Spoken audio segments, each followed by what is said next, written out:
स्वागत है दोस्तों। हम लोग देखने वाले हैं labour and employment law in India का बीवीआई एमसीक्यूएस ऑब्जेक्टिव जो आपका आता है ना 20 मार्क्स का राजा, वो हम देखने वाले हैं। सबसे पहला क्वेश्चन है क्या राजा, श्रम कानून डैश और कर्मचारियों के संबंध से संबंधित है। राइट आंसर होगा नियोक्ता, एम्प्लॉयर। ठीक है, भारत में श्रम कानून को कौन सा मंत्रालय नियंत्रित करता है। राइट आंसर होगा ministry of labour and employment. श्रम कानून मुख्यतः डैश के अधिकारों की रक्षा करते हैं। राइट आंसर बी होगा वर्कर्स।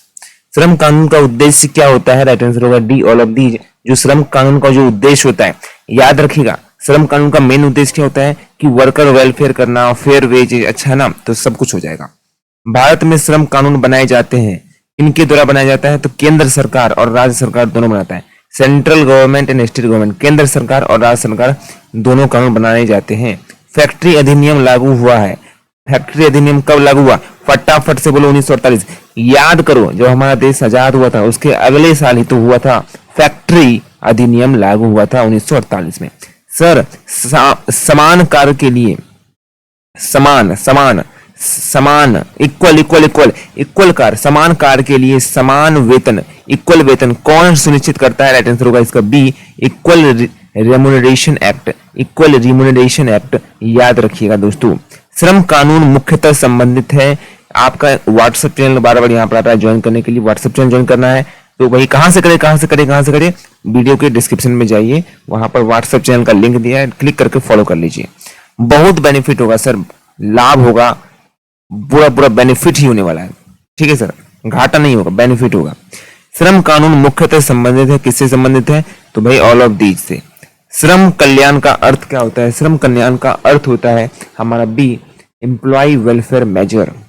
अंतरराष्ट्रीय श्रम संगठन ILO की स्थापना हुई थी, कब हुई थी। इंटरनेशनल लेबर ऑर्गेनाइजेशन की स्थापना कब हुई थी, 1919 में। चौरी चौरा कांड याद रखिएगा, जब हुआ था ना उस समय ये आया था अंतरराष्ट्रीय श्रम संगठन। चौरी चौरा कांड जब हुआ था 1919 को, ठीक है, तब आया था 1919 को। याद करने का ट्रिक बता रहे और कुछ नहीं है, तो ILO आया था। ठीक है, अगला यूनिट चलते हैं। इससे पहले आप लोग क्या करना है सर, यही पढ़ लेना है। इससे पहले आपको बता देते हैं, अगर आप पढ़ रहे हैं तो पढ़ लीजिए राजा, एमसीक्यूज यही देखने को मिलेगा। पूरा एमसीक्यूज देख लीजिए without skipping the mini second. Skip मत कीजिएगा, सारे क्लासेस को देख लीजिए, खत्म कीजिए, एमसीक्यूज का भार खत्म कीजिए अपने पर। ठीक है, इसका एमसीक्यूज का पीडीएफ मिलेगा, कहां पर मिलेगा, हमारे टेलीग्राम चैनल पर। आप जो चैनल देख रहे हैं उस चैनल का नाम क्या है, वैभव कॉमर्स क्लासेस। भूल मत जाना, भूल जा रहे हो तो सब्सक्राइब कर लेना या फिर चैनल का नाम याद कर लेना, कहीं ये चैनल हाथ से ना निकल जाए। श्रमिक क्षतिपूर्ति अधिनियम हुआ है। वर्कमैन कंपनसेशन एक्ट कब आया था, याद रखिएगा, ये 1923 में आया था। कब आया था, 1923 में आया था। श्रमिक क्षतिपूर्ति अधिनियम मुआवजा देता है भैया, एम्प्लॉयमेंट इंजरी, बड़ा बात। ESI स्टैंड फॉर, ESI मतलब क्या होता है, employee state insurance. Employee state insurance B होगा, याद रखना। देख रहे हो राजा, देख रहे हो विनोद, क्या खेला हो रहा है यहाँ पर, दोनों सेम टू सेम लग रहा है, लेकिन यहाँ पर ए पोस्ट ऑफिस एस दिया है, ए पोस्ट ऑफिस वाला ही सही होगा। देख रहे हो विनोद क्या खेला हो रहा है, तो यहाँ पर इग्नोर मत कीजिएगा, इसको ध्यान से देख लीजिए। एक बार फिर से मैं दिखा देता हूँ, ये देखो ए और बी सेम लग रहा है क्या, हाँ सर सेम लग रहा है। अंतर क्या है, अंतर क्या है दोनों में भैया, ए पोस्ट ऑफिस एस एम्प्लॉय में होगा, याद रखिएगा। देख रहे हो ना विनोद क्या खेला हो रहा है। कर्मचारी राज्य बीमा अधिनियम, कर्मचारी राज्य बीमा अधिनियम कब आया था, तो बी 1948 में आया था।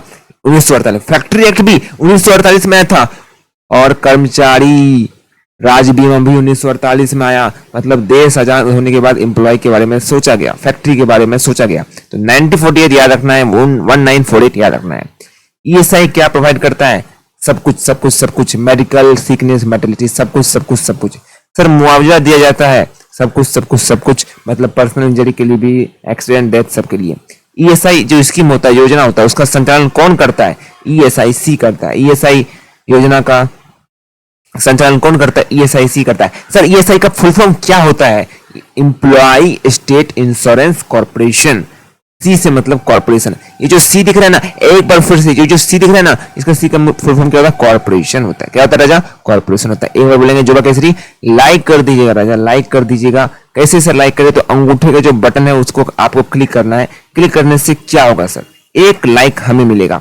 एक लाइक से क्या होगा, कुछ नहीं होगा सर मेरा, लेकिन एक लाइक का हम इंतजार करते हैं ताकि हमें पता चले कि आपको ये वीडियो पसंद आया कि नहीं। अगर वीडियो पसंद आता है, अगर आपको अच्छा लगता है तो लाइक जरूर कीजिएगा। अगर समझ में आता है, आपके लिए बेनिफिट है तो लाइक करिएगा जरूर। हम एक एक लाइक का इंतजार करते हैं सर। ईएसआईसी का पूर्ण रूप क्या है? आ गया, मैंने पहले ही बोला, अब आ गया, employ state insurance corporation. Sir C का मतलब क्या होता है? कॉर्पोरेशन होता है। क्या होता है? कॉर्पोरेशन होता है। Under ESI act ensure worker gate dash benefit. कौन सा बेनिफिट मिलता है? तो भैया ऑल ऑफ दिस, सारा बेनिफिट मिलता है। कौन सा बेनिफिट मिलता है? पढ़ लेना ना, पीडीएफ आपको मिलेगा ना Telegram channel, bio commerce classes का ये पीडीएफ आपको मिलेगा हमारे टेलीग्राम चैनल पर। टेलीग्राम चैनल का लिंक डिस्क्रिप्शन में दिया हुआ है। श्रमिक क्षतिपूर्ति अधिनियम लागू होता है, ये होगा right answer, worker worker worker. तो नाम ही पता चल रहा है, नाम से ही पता चल रहा है, वर्कमैन कंपनसेशन तो वर्कर। तो आपको समझा कर एमसीक्यू कराएंगे, ताकि वरना कराने का कोई फायदा ही नहीं है। पीडीएफ आपको दे देंगे, आप पढ़ लीजिएगा। आपको समझा कर रहे हैं ताकि क्लासेस देखने के बाद आपको याद रहे। ऐसा नहीं कि भाई ऐसे ही देख रहे हो, ऐसे मत देखो, बताते हुआ चल रहा हूं आपको। चलिए यूनिट 3 है, ईपीएफ एक्ट इनेक्ट कब हुआ था? ईपीएफ जो आया था, प्रोविडेंट फंड जो आया था, वो 1952 आया था। याद रखिएगा, ईएसआई पहले आया था। एक बार फिर से, ईएसआई पहले आया था 1948 में था, और ईपीएफ बाद में आया। कब आया? 1952 में, 4 साल बाद आया। कितना साल बाद आया? 4 साल बाद आया, 1952 में आया। बोलो जुबा केसरी 1952। सर ईपीएफ का फुल फॉर्म क्या होता है? Employee provident fund.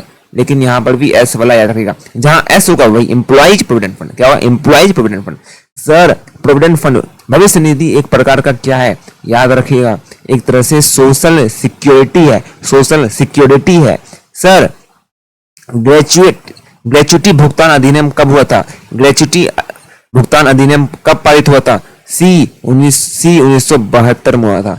1952 में कब आया था? ईपीएफ आया था। 1952 में ईपीएफ आया था। और 52 के 20 साल बाद क्या आया था? हमारा ग्रेच्युटी एक्ट आया था। 20 साल का ग्रेच्युटी एक्ट। और याद रखिएगा, ग्रेच्युटी में होता क्या है सर?